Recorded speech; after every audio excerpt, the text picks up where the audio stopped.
again. I'm Rodney.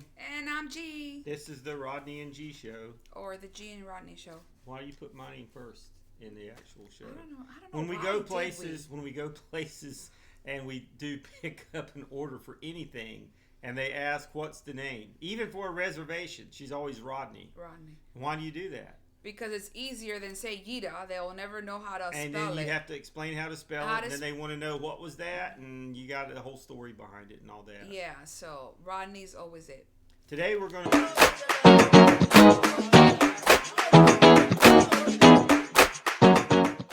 talk about our recent date night to Olivia's Cafe. Woo woo! We're going to tell you how to get to Olivia's Cafe. Olivia's Cafe is at the Old Key West Resort in Disney. We like to hop around to the Disney resorts, and this is the only one we had never visited. And so, it's kind of out there. I view it as kind of being out there by itself, but really it's not. It's not far from Disney Springs. It's not far from Saratoga Springs. You can get there by taking the boat from Disney Springs. They have a boat that goes there. But in this case, we didn't want to go to the springs. We didn't want to deal with the crowds. Because we were just there recently. Yeah. So we just drove straight to Old Key West Resort. And if you tell them that you have dinner reservations, they'll let you on the property, no problem. They check your ID. And then we went in and parked and checked out the resort and then went to dinner. What was your impression of this resort since we were there? Very Caribbean-y. Did it look like Key West? It did. All the colors were like that. Sea moss green, the light blue green, the periwinkle, the light pinks. So everything was like Key West, and they had calypso music playing all over, like background music. So it was very Caribbean, like if you're like on a cruise. Very clean. I like every Disney resort. It was clean. Very clean. Huge. I mean, you could walk all over. I mean, it's a giant huge resort. It's walk. a huge resort. Now the thing that we noticed though. The main hub area, it's like all of these Disney resorts, if you've never been to one, have like a main hub area, and that would be the area where people check into the resort. The food court and where everything is at. Food court, restaurants, general store. The main pool was there as well. The resort has several other pools spread around the property, but their main pool there, where all the kids like to play, and they have the slides and everything. That was a very small main hub area for such a big resort. The smallest we've seen. Now, I'm told that this is one of the oldest ones, one of the first Disney Vacation Club resorts that they had. But it was small compared to the property. And they didn't even have a food court. They only had one place. No, they had the place we ate. Well, it was a restaurant, right. But not a food court. The only other place they had was like a place where you could get plenty of food. But there were no places to sit down and eat it. Yeah, it was a stand that you go grab it and then you go take your food somewhere. They had picnic tables, but they're outside, so, Yeah. It didn't have that inside food court like you usually see. No food court like Disney. There were a lot of people there that were taking the boat to go to Disney Springs, and I'm sure they were going to go over there for dinner or whatever and then come back. But the premises was really nice. They had, the campfire where they do the s'mores. They had a community hall, which I guess they do a lot of events in there for the families. They had cornhole outside. They had... I am a great cornholio. Not cornholio. Oh, my gosh. They had hammocks. They had, what is that, foosball? Yeah, they had a foosball table. The pool was very nice. It had a slide, shuffleboard, pickleball, and tennis court. So it was nice. The gift shop was very small as well. Considering it being such a big resort, it was very small. Yeah. But it was nice. So let's talk about... Well, the reason we were there was to have dinner at Olivia's Cafe. And we had seen some videos and tried out. And I'll give that place a 10 out of 10. Man, it was very, very good. It was very good. Very tasty. They have pictures up everywhere of families that have been in the Disney Vacation Club before. If you've ever been, good luck trying to find your family there. But it's really nice. Tons of the old pictures. The decor was nice. Very laid back. So it opens at 5 for dinner. So it opens at 5. So even when you have reservations for 5 o'clock, you still have to wait for it. It gets busy fast. Oh my goodness, that place, in a blink of an eye, was packed. Yeah. Blink of an eye. So they recommend reservations because people who were walking in will literally have to wait. Yeah. And we had a terrific server. Her name was Sarah. From Illinois. She was great taking care of us. I'm sure all of them are, but she could tell she just seemed friendlier than a lot of the others and very informative and nice to talk to. Very nice. And she gave really great recommendations of the foods and stuff like that. And bread to take home. Whew. Let's talk about that. They bring bread out to your table. And it's dangerous bread. What kind of bread is it? It's pineapple coconut. It's a Caribbean type bread. It's a loaf with creamy butter. No, the brother has like a mango. Not on that one. Yes. No, you're thinking of the next one that came with the creamy hush butter puppies. With the coconut bread, right? The coconut bread just had the creamy butter with it. Oh my gosh. Yeah. And they bring it to you. Pineapple coconut bread. Hot. Man, that was so good. You could taste little flakes of coconut inside the bread. Yeah. And it had just the smell of the tropical pineapple. Not overwhelming in the taste. It was very, very good. And after we ate it, she said, "Would you like another one?" And we're like, "No, but can we get one to go?" And she's like, "Yeah, remind me." And she gave us 2 to go. She gave us 2 to go. It was awesome. We came home and they, you could heat them up easily, microwave them, and they're just as good as it was at the place. Yeah, it was great. Then they're known for their conch fritters, but neither one of us are conch fritter people, so we got the hush puppies instead.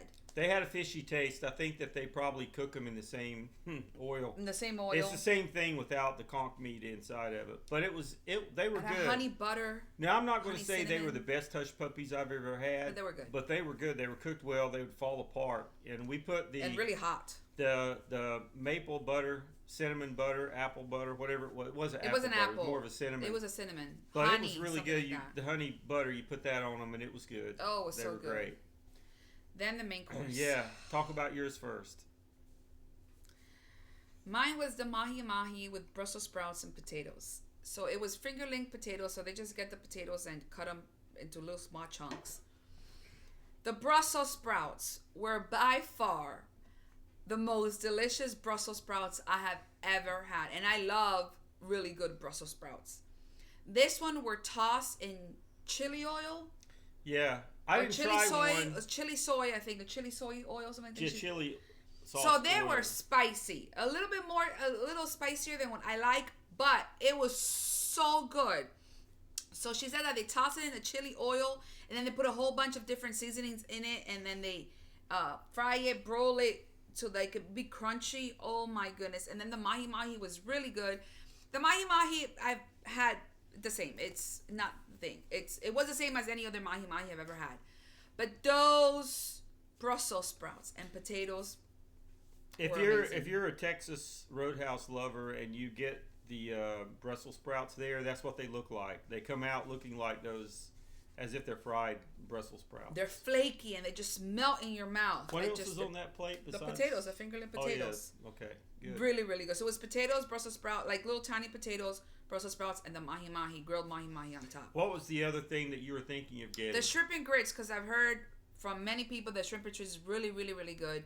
But I do not regret getting this meal because of the Brussels sprouts. If you were to go back and you had to get something and we're not allowed to get mahi-mahi, what would you get? I'll probably get the shrimp and grits or the salmon. She mentioned that the salmon was the top one. They have a catch of the day, and it was either salmon or catfish. And now it was salmon. What's interesting about the cat? I don't like catfish. What was interesting about it, if you got the catfish, it was actually raised at the exhibit of the land in Epcot. They really are using things from the land in these restaurants because that's where they raise the catfish that they use. That it was from Epcot. Which makes me wonder if they got the Brussels sprouts and the green beans, some of the other probably things. Maybe they raise them themselves. Garden. But I would probably get this dish again or the shrimp and grits since that one's a top contender from other people and even she recommended it, or the salmon. It's going to be something fish that I'm going to get for myself. That's pretty fishy. All right, tell me about yours. I got the southernmost buttermilk chicken. It is basically a chicken breast without the bone in it, bone out, and it's battered in a light batter and fried.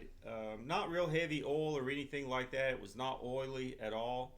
They serve it with piped mashed potatoes, and by piped I mean it came out of a piping bag in a design, and they serve it with some long green beans. And I got gravy. There is a homemade biscuit on there, and I got gravy poured over the chicken and the biscuit. You can get it on the side if you're a dipper, if you'd rather have it that way. But if you look at the picture, there is a chicken under all that. And gravy. I'm telling you, it was delicious. Everything about it. Potatoes were perfect and creamy. I'd say they're probably not quite as good as the potatoes we got at that restaurant at Disney Springs. What's that called? The southern restaurant over there. Chef's Art. Art Smith. But they were very good Disney and creamy. Springs, Great taste. Yeah, they had The really green good beans were good, nice and crispy, but done. And then the chicken was just terrific. But that gravy, the gravy made it. I mean, you have to get the gravy. That's what made everything What taste about the so homemade good. biscuit it came with? It was good. Yeah, it was good. I won't say it was the greatest biscuit I've ever had, but it was as good as any biscuit I've had. Very, very good. I don't regret it at all. Now, if I ever went back and I had to get something different, I would probably try the burger because the burgers were huge. People were getting, the burger has a bacon jam on it. It looked very appealing to me. It's the kind of burger I would get, so I'd probably try that too. I mean, they say the prime rib is very, very, was it prime rib? Yeah, prime rib. They say that's very, very good too. I'm not a big prime rib eater, but yeah, so it was good. Then it was dessert. Yeah, dessert. So we were going to order the coconut cake. Yeah, coconut. But the lady told us, said, just so you know, there's very little coconut in it. It's more of a tropical type thing. So and I'm glad she told me that. I would have been disappointed. She recommended the bananas Foster or the key lime pie. And I wanted to try the key lime pie because I'd heard it in another video. It was a recipe passed down through the chef's family. But so we got bananas Foster because they had ice cream. You're not going to take that to go. And then we got a slice of the key lime pie to go and brought it home with us. Okay, they were both $9. Mm-hmm. The banana Foster with the ice cream and the key lime pie. The banana Foster was definitely worth the $9, and it feeds two easily. I'm telling you, it's a huge. The key lime pie. It was very tiny for $9. I like the key lime pie. It was nice and tart. Had a good flavor to it, but I did like it. But it's not a $9. It's not. Pie. It's to me. It just tasted like lime pudding. I don't know. It didn't like lime jello. So like pudding jello. I liked it. That's what it tasted like to me. I mean, it's not as good as the best key lime pie I've ever had, but it was good. The crust was good. But that banana Foster was really good. They had the banana not sliced. overly sweet. It was very good. They had the banana, the big banana sliced, and then they torched it, so it has a caramelized sugar on top. Then it had the bread pudding. Banana bread. The banana bread, and then they had a vanilla ice cream with some caramel sauce. So that one was very, very good. The key lime pie, it was okay, but it wasn't. They had a fourth dessert was a brownie, I think. Yeah, some type of brownie. Probably. I might try that next time. So you know what? I loved the meal, and I enjoyed going to the resort. I don't know, like, if for your Disney resort people, I don't know if this is a resort I'd want to stay at. Well, first of all, it's a Disney Vacation Club resort. So if you try to book a room there through the Disney website, super expensive. By my standards, even going through the Disney Vacation Club rental places where you can get the specials, still pretty pricey, but most of them are. This is not a resort I'd probably stay at. Mm-hmm. When we stayed at the Port Orleans, that was a fun resort. This to me didn't seem to be the same. And even when we stayed at the other one too, the Swan. Oh yeah, when we stayed at the Dolphin, wasn't it? Dolphin. Yeah, the man, Dolphin that or was the Swan. The Dolphin. The thing about the Dolphin is the perfect location. Yeah. But this is not just a resort review. We really had a great time going to Olivia's. We enjoyed checking out the resort. If I were, I would easily go to eat there again. I would make a whole day of it and just go check out Disney Springs. And then go take the boat in and have. It was definitely worth it. Olivia's Cafe was worth it. I would definitely go back. We were even thinking about who can we bring over here? Yeah, go with somebody else. Good. It was that type that we'd go with friends. Yeah. So check it out. Yes. Have fun. Gain some weight. Why don't you? All right. See you guys. Bye. Bye.